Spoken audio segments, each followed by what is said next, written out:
بسم الله الرحمن الرحيم. أعزائي إخواني الحضور متابعي بطولة الصداقة الكروية، أهلا وسهلا بكم. اليوم لدينا لقاء كبير، لقاء منتظر يجمع ما بين فريق الدعوه منظم هذه البطولة وفريق النجوم، لعله أبرز الفرق من حيث المستوى في هذه البطولة.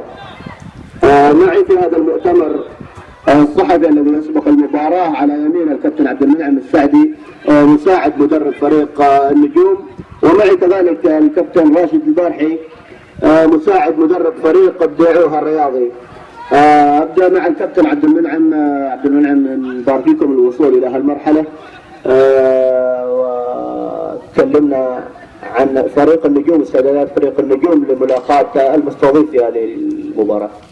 أول شيء بسم الله الرحمن الرحيم، استغل الفرصة مثل ما تكلمت في السابق أشكر فريق الدعوة على تنظيم هذه البطولة الجيدة صراحة. يعني يوم بعد يوم نشوف المستويات تزيد يعني والفعاليات كثير. وأما أتكلم عن مباراة اليوم، هذه مباراة اليوم هي تحديد مصير سواء حق فريق المستضيف وفريق النجوم.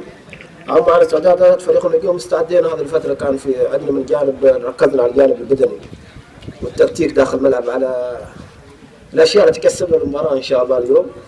ولا ننسى أنه بعد الخصم عنيد بأمانة، يعني أتكلم عن فريق الدعوة فريق كبير بأمانة. يعني في مباراة أنا أقول ما راح تشاهدون مباراة مفتوحة مثل ما تشاهدون مباراة مغلقة شوية في بعض الفترات، لأن في حسابات كثيرة في هذا المباراة، ونتمنى من الله التوفيق. أبدأ أنا بالسؤال الثاني مباشرة. يعني من كلامك في تخوف نوعا ما من جانب الجهاز الفني لفريق النجوم أو حتى لاعبين فريق النجوم؟ لا، هي ما مسألة خوف، يعني مثل ما تقول لك الحذر مطلوب والحذر واجب. الإنسان إذا ما يحتذر ولا يخاف ما يقول لك يتعلم من أخطائه، يعني يخطئ في الغلط. لكن في جوانب لازم نعمل عليها اليوم داخل أرضية الملعب، وهي اللي بتكسبنا إن شاء الله المباراة. السؤال الأول للكابتن راشد البارحي مساعد مدرب فريق الدعوة. كابتن راشد، بما أنك كنت الأقرب للاعبين بذلك بسبب غياب طبعا مدرب الفريق عن الفريق في الأيام الأخيرة، كابتن كيف شفت لاعبين فريق الدعوة؟ هل هم على استعداد التام لهذه المباراة أم أن هناك ما يخوف راشد البارحي والجهاز الفني لفريق الدعوة؟ أول شيء بسم الله الرحمن الرحيم. والله نحن بدنا يعني قصار جدا خلال التمارين، يعني والتمارين يعني نتمرن بعكس تمارين أول، يعني تمارين أصعب على اللاعبين يعني. ولاعبين الحمد لله يعني عندنا 4 أجانب، ولكن عندنا كلهم محليين، ولكن ما في فارق يعني عن لاعبين أندية وخبر يعني زيادة. عندنا لاعبين محليين زينين يعني، لكن الحظ ما أشوف الله، الحظ ما يساند إنه يوصل للنادي الكي. والله لاعبين ما عندهم مشكلة، لاعبين جيدين وايد يعني.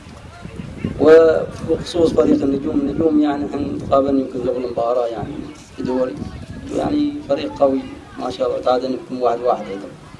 ولكن هالمباراة تحديد مصير يعني، ونشوف كل واحد بياخذ نصيبه في هذا المباراة.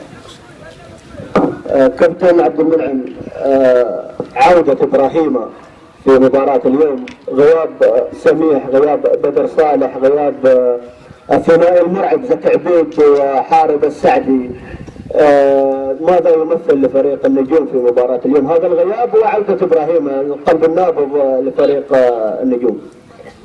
شوف، من ناحية الغياب هو هذا شيء شوية صعب على أي فريق تأثر بلاعبين مثل الحجم زكي وحارب، وثاني شيء عندهم بدر صالح، لكن في الخير والبركة في الشباب. أما أنا عودة إبراهيم له إبرة مكسب كبير اليوم حقنا، بالذات في هذه المباراة. يعني في يمكن يقول لك من لا شيء يخلق لك شيء، من أنصاف الفرص يمكن يسجل، من أنصاف الفرص يعني يجي يغير لك مجرى المباراة. صراحة اللاعب ممتاز، وأنتوا الجميع يشيد بهذا الشيء، وأنتوا شفتوه في خلال هذه البطولة. أما على كلمة بإبرة، صراحة اللاعب ممتاز جيد في فريقه، ومكسب كبير على أي فريق يروح فيه. كابتن، السؤال الأخير إلى كابتن راشد. كابتن راشد، عودة سعيد الصغير، عودة اليقظان في مباراة اليوم، لا أعتقد أن فريق الدعوة يعاني من أي غيابات ومن أي نقص. نقدر نقول يعني فريق الدعوة مكتمل وكامل الله سبحانه وتعالى على أتم الجاهزية للفوز واقتناص الفوز في هذه المباراة اليوم؟ والله غياب الصغير هو انا بقول لك فيه يعني بعد المباريات يعني اذا المباراه مثلا على حدود مستواها يعني. بس الصغير لاعب كبير ما تعرفون كبير الله. يعني الصغير لا اول شيء مهارات ولاعب كبير يعني. وكل مباراه تختلف عن مباراه يعني. غيابه لازم يعني مثلا يسبب لك حاجه يعني. ويقضان نحن اول مره بنلعب معانا وما نعرف كيف، لكن يقضان عسى يعطي المستوى يعني نبذله يعني واحد نطلبه يعني. يعني الدعو اليوم كامل قوته، هل ضامنين الثلاث نقاط اليوم من فريق النجوم؟ لا أن في ضغط على اللاعبين مجبورين هم ياخذون لا ما نقدر نقول احنا نضمن الفوز من الحين يعني. وما مقصرين الشباب، انا قلت لك يعني الفريق مكتمل على ما قلت لي، لكن الفريق يمشي يعني. لازم بيمشي الفريق ان شاء الله. بالتوفيق، كل التوفيق لفريق النجوم، والتوفيق كل التوفيق كذلك لفريق الدعوه. شكرا كباتن، شكرا عبد المنعم السعدي مساعد مدرب فريق النجوم، شكرا للكابتن راشد البارحي مساعد مدرب فريق الدعوه، شكرا للشباب في اللجنه الاعلاميه.